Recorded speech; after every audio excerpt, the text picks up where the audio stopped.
Alright, so now we're clocking over here on Virtual TV Entertainment, my people. Welcome. The video for Virtual TV Vlogs has already been posted, so you can go over there, go check it out. Alright, make sure you subscribe to the channel, leave a like on the video, and share the video, my people. Alright, do remember the little secret me I'm telling about from how long.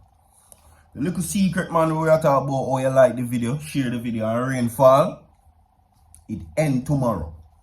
So, ensure so you get enough like on the video and share the video, my people. See, we explain the scientific terms to it already.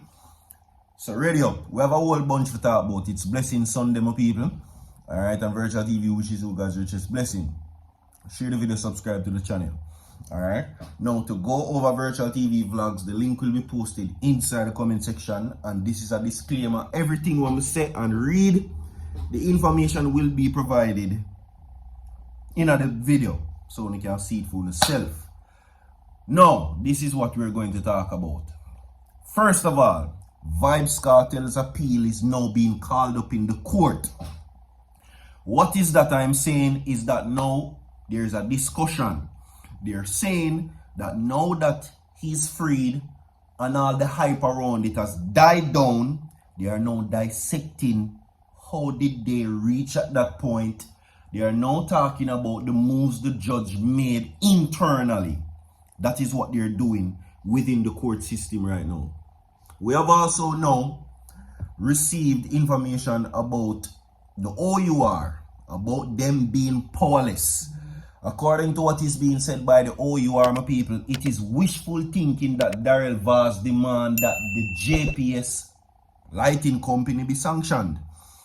Based on what I'm getting, my people, is that being the fact that Jamaica is only the ownership of 20% of JPS and the rest of shares, which is 80% belong, which is the majority, belong to I think a Japanese company or a Chinese company. One of them don't really have no talk. So, sole blame, they're saying, is laid on Philip Alwell for signing the document and monopolizing JPS. We're going to talk about that too also. Alright, so we have a cup of water. Get ready right now for the video. Internally, as I said before, this is the discussion for VYBZ Kartel's case.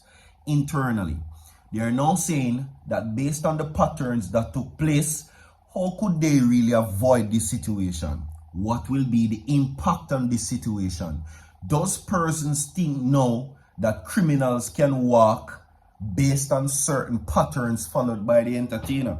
And because this situation took place, what will going to happen? Does this show the incompetence of our justice system, and are our lawyers and judges capable of handling situations like these? Because ultimately in the first video we did mention too, they're saying that the judge caved to pressure in making the announcement. Basically, they're saying that his fair trial rights was trampled on. Now, let's go. It was the allegation of bribery complained by the foreman of the jury against Juror X, which eventually led to the successful complaint that the men's right to an impartial jury was trampled upon. This is the question. Why do I say this of the DPP? Her role as chief prosecutor have justified her entry into the chamber's hearing regarding the forewoman's complaint. Now, the right to a fair trial is one of the fundamental rights. The DPP is an organ of the state. The framers of the Constitution is what they're saying. Pointedly said that this is according to Section 13(2)(b). Right? Now, in Sean Storm and VYBZ Kartel's case, the judge was overly concerned with the inconvenience of the redoing of a long trial. That was what they're saying, which led to this situation being quashed at the Privy Council. Now, the judge and the DPP aside, our own local court must come in for criticisms. Right? I wonder if you see what I'm going on. So, now, I have criticisms of the Privy Council also. The DPP was allowed by the trial judge to pose questions directly to the foreman in chambers. The Privy Council had no issue with the interrogation by the DPP. It is of their opinion that no lawyer, be the defense or prosecution, should in any trial be in the chambers of an open court, be permitted to question juror directly. I want everyone to see what I want. People been say, yo, them frightened. How am I saying this situation is not what it is? This is a court discussion and it has to deal with VYBZ Kartel's case. Come on, people, think. I am saying that VYBZ Kartel's case was called back to the appeal court, not Kartel. He's a free man. He has been acquitted. Come on, man, people, think, man. No, they're saying that in no point in time that should have gone.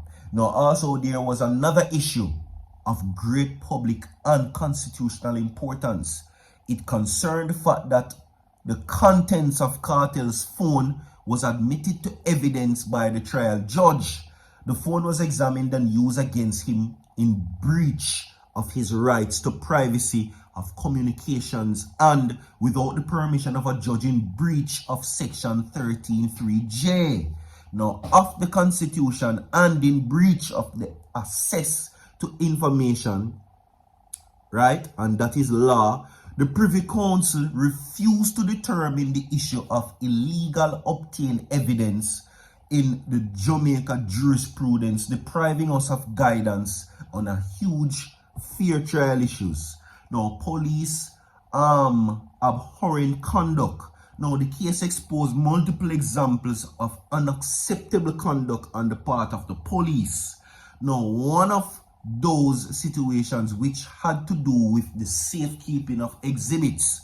The original CDs containing allegations taken from Kartel's phone was lost by the police, and hence the accused denied the opportunity to compare original video. Further, the phone taken from Kartel was placed in a filing cabinet which was left unlocked, and shockingly, the said phone was used by the police to make private calls and send messages. Now, the alleged crime scene at the address in Haverdale 8 St. Andrew, whilst under the watch of the control of the police, was severely interfered with and compromised. How can the police take control of a crime scene, yellow tape it, and others mysteriously gain entry to it and contaminate it? This alleged scene of crime. Bombard, my people. Now, taking it a little further, is that I wish to commend all the attorneys who appeared in the 4 courts, whose hard work led to the successful outcome of this case. There were 4 teams concerned with the case. Firstly, the trial team, which labored in this matter for 17 weeks. The insistence of the defense trial team at the court of the reported attendance to make record to which transpired to the judge, right, in the chambers during the jury conduct inquiry is to be highly recommended. Now, it gave material to the Privy Council which led to the acquittal. In fact, that record, what transpired in the judge's chambers, which ultimately led to the acquittal, was not made a part of the record prepared for the local court, which ultimately made it that way to the Privy Council. Tomorrow, I'm going to go into some more part on this because it is long. The case is back to the courts. The blames are being led.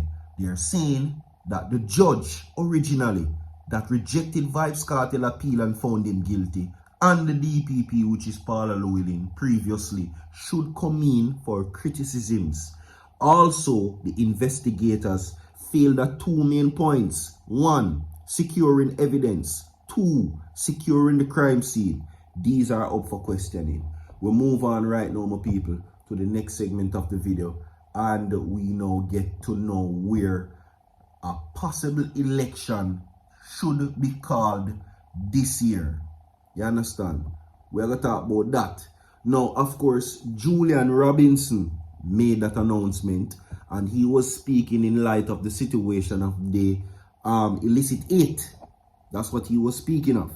Now, according to him, the election could be called, and based on what is being said, this is in light of the situation that is going to now happen. Now, he names, not me, let me make sure, categorically state that me can't go into that information there because I have no clue who the illicit 8 is. You understand? But based on common knowledge, the IC, which is the Integrity Commission, cannot give information on ongoing investigations. But Julian Robinson states that 8 labor right involved, allegedly, not me. So let me just state that for you quickly. You understand? Right? Yeah. So that is that. We're now moving to this part of the matter right now. Very, very concerning. There can be no sanction against the JPS. As a matter of fact, the OUR says that they are hopeless in this matter. Right? So, huff and puff as the JLP may be, they cannot do anything. Now, the Office of the Utilities Regulations, OUR, is lamenting that failure of successive administration to grant request of legislative change that won't allow it to directly sanction the utilities company which failed to obey the rules. Now, the OUR has faced strong criticisms in recent weeks for its failure to hold Jamaica Public Service to account for its failure to speedily restore power in the communities, as well as the issuing of electricity bills, some of which are unusually high after July 3rd passage of Hurricane Beryl. Now, among the strongest critics of the regulator has been Minister of Energy Darrell Vaz, raised concerns regarding the efficiency of the oversight being provided by the OUR in respect to JPS. Vaz also hinted at legislative change to give the government more leeway to take action against the utility providers in the aftermath of natural disasters. But addressing the Jamaica Observer Press Club last Friday, OUR Director General Answorth Hewitt says some of the calls for action by the regulator are expecting more than it can deliver. According to Hewitt, when you are in the middle of crisis such as Jamaica is facing a post-burial, there is a temptation to move without due care. Some of the discussions that I have heard is that while we have created an environment in which the political directorate has ceded some authority to what you call an independent regulator, and to the extent that it does not deliver this instant solution that we want, there may be the need to revisit. But that's something that we will have to think about. No action can be taken. Nothing can be done. Being the fact that at 20% we own our Lily share, now have nothing much really can say over the tax them over the big dog we own the 80%. So, sanctions in or out. That is it, my people. More to come, stay tuned. Don't go away. So forward.